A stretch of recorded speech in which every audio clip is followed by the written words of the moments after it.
Hello and welcome to my YouTube channel. My name is Jillian. I am an energy healer, intuitive yoga teacher, and epigenetics coach. And we're doing themed weeks right now. So this week it is the genetic blueprint, right? So this is specifically about how it changed my life and how it could potentially change yours if this is something that you feel called to. I'll also be recording more videos over the next few days about each panel and or just like the two offerings I really like to focus on, which is the 4-panel and the 5-dimensional blueprint. And we'll get into both of those in separate videos. And so genetic blueprints, what are they? Let's start there, right? So a genetic blueprint is a genetic test, and it is a cheek swab, not a blood draw. So once you sign up, you get your test kit in the mail, and then on your time, you cheek swab, send it back to our private labs. And from there, you wait for the interpretation from me. So everything gets uploaded into a portal, so you have access to it forever. You have access to it forever, which I feel like is important because I've gone back and looked at mine so many different times. Sometimes you can pull out different things, and especially depending on how you're feeling when you get these done, it's like you can pull out different things as your journey continues, as your wellness journey continues. So the main thing about genetic blueprints that is like the best, and it is the clarity that you get from it. You get clarity. You're able to quiet all of the noise in the wellness space and say, you know what? I know what my genes need. You know what your genes need. And you also know, like, we'll say downside of your genes, right? Like what your genes can fall into if you're not being mindful, if you're not taking care of yourself. And so it gives you the power back. It gives you the power back, and it allows you to really take control of your health and choose what to focus, what needs to be, helped or supported in your body. So one of the things, like the generic info, like I was able to stop guessing, getting tools, and I was really able to focus on the supplementation that I needed. Hello, I am a secretor when it comes to B12. So if it's not in accessible form, my body just dumps it out. It says, bye, we don't need that. And that's not true. We totally need it. So taking a methylated B12 after having my genetic blueprint done was seriously like life-changing. I tell this story a lot because it really like was wild. The first time I took a methylated B12, I went and took my dogs on a walk. And then from there, I decided to start running. Like we went on like a super long walk jog situation. Like the dogs were over me. But that's just like how depleted the B12 in my body was. It's like my body finally got it and it was like, woo, we're flying. So it made a huge difference. So that in itself is like everybody that feels tired or, dealing with brain fog or just like lethargy. Sometimes there's a vitamin that's just a nutrient or mineral that's just deficient, right? And we just have to figure out what that is. And your genetic test can tell you exactly like what you need to focus on, what you're likely to be deficient in. And so that way you can like prioritize certain things, certain types of vitamins and minerals. That way you're really supporting your physical body because that is part of the earth game, right? We there's our energy body, our physical body, and we have to support the physical body because that's our soul's home, right? So we want a strong functioning physical bod. So goodbye generic info and hello freedom for me, right? Because even still we'll take it another level. Like I am not likely to be gluten intolerant, but I was gluten free for a long time because of thyroid issues and because of inflammation. And so anytime you go on any kind of like elimination diet, that's one of the first things to go.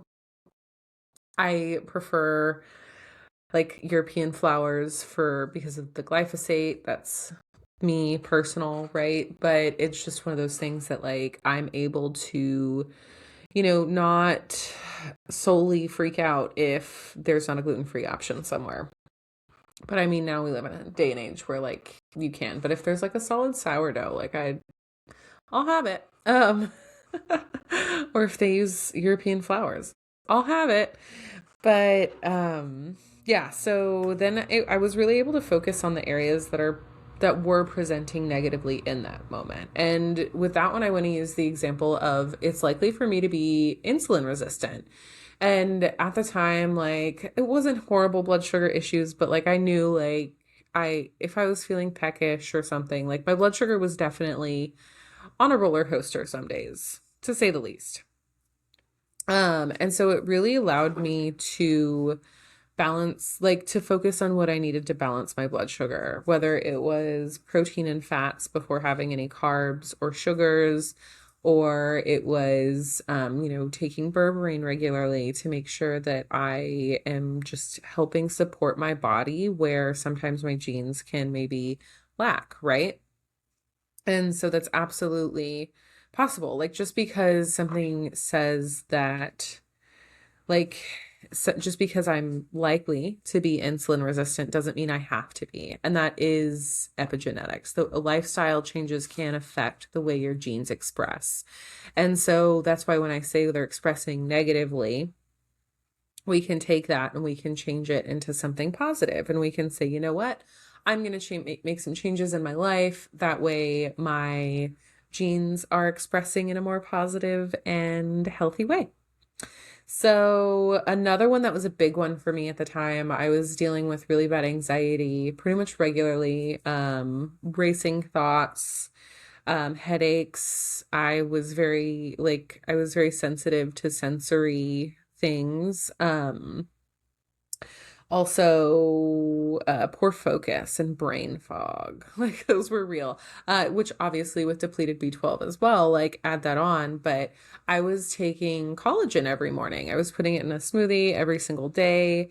And it comes to find out that I have a GAD1 gene mutation. So basically what that says is my body wasn't making glutamate, was not taking the glutamate and turning it into GABA, right? GABA is calming for our nervous system. Glutamate is excitatory. So I was literally dosing myself with something that my body was like, we can't do much with this. Or it was expressing that way at the time, right?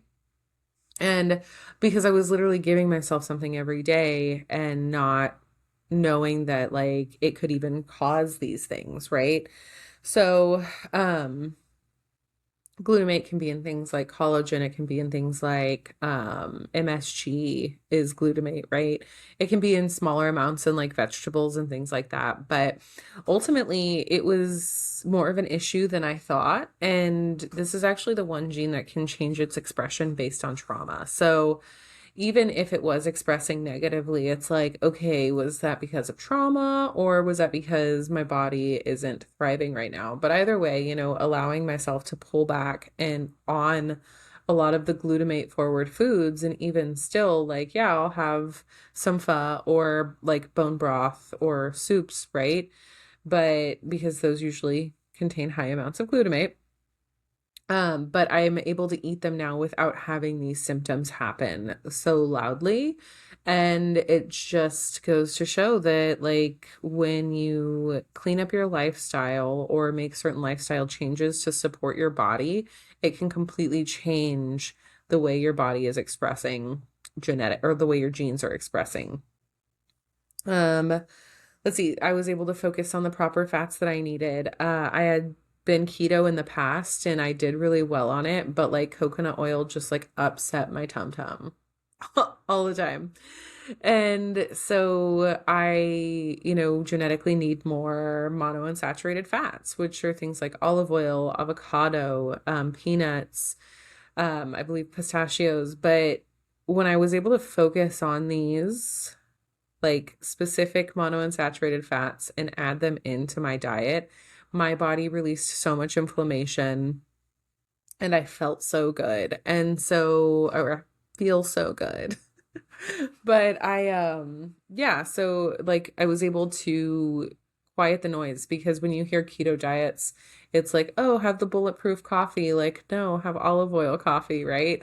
And for me, that's just what worked. Whereas before, if I would have a bulletproof coffee with saturated fat coconut oil, then my tummy would be upset. So, it's just allowing myself to have that freedom and use this knowledge to better support my body. And then my proper macros, right? Like that was huge. I definitely needed a lot of monounsaturated fats. My body does well with carbs and protein. Like protein is, I don't need excess protein. Everywhere you look right now, it's like have protein and then add more protein to your protein. I don't need all of the protein. My body does utilize a good amount, right? And your hormones still need it and all of that, but like I don't need to focus a ton on protein intake, whereas other people do really need to get higher protein amounts in their diet. Um, I was able to start supporting my detox pathways instead of just doing random detoxes once a year. Like, I focus on heat, an infrared sauna that I have, right? Like that really moves the needle for me. Whereas for others, it may just agitate you more. Really focusing on my, detox pathway, my third detox pathway, which is like eliminating waste, pooping. And so in that, like I'm releasing any excess estrogen that's in my body. I'm able to have a regular schedule, and we want to make sure we're pooping at least 2 to 3 times a day. And it's so necessary for our detox pathways, because if you are backed up there and you try to support any other detox pathway, it's just going to keep circulating in your body if you're not eliminating it properly. Sweating. So that's where the heat comes in. Like sweating's really important for me. And so when you're able to look at your detox pathways and you're like, okay, I can support this one area instead of like doing this dramatic over the top like cleanse, it helps support your body more. It helps release inflammation, it helps release extra weight, and you're able to just feel really good. And it basically is taking the shackles of your genetic design off of you and giving you the freedom of supporting your genes instead of saying like, oh, well, this runs in my family, so it must be something I have to deal with. Like, no, how can you support yourself better? It's not your genes aren't a life sentence. They truly are just information for us to take, because the study of epigenetics shows that we are able to change the expression of our genes based on our lifestyle. So that's really how the genetic blueprint changed my life. And in both of these panels that I'll be talking about over the next couple days, what we're looking at is, for the 4 panel, we're looking at nutrition genes, we're looking at micronutrient genes, we're looking at micronutrient genes, toxicants and inflammation genes, and sleep genetics. And then, so there's 4. And then for the 6th panel, we're adding on exercise and fitness genes, hormone genes, and emotional health. So those are the 2. They're $100 off in the month of April. In fact, all of my services are $100 off in the month of April. And if you feel called to work with me, book in the link below. And if you have more questions, book a clarity call. It's 30 minutes. It's free for you, free for me, free for everyone. And it's just to answer any questions you may have and see the possibilities that could be available to you in doing your genetic blueprint. So I hope to see you soon.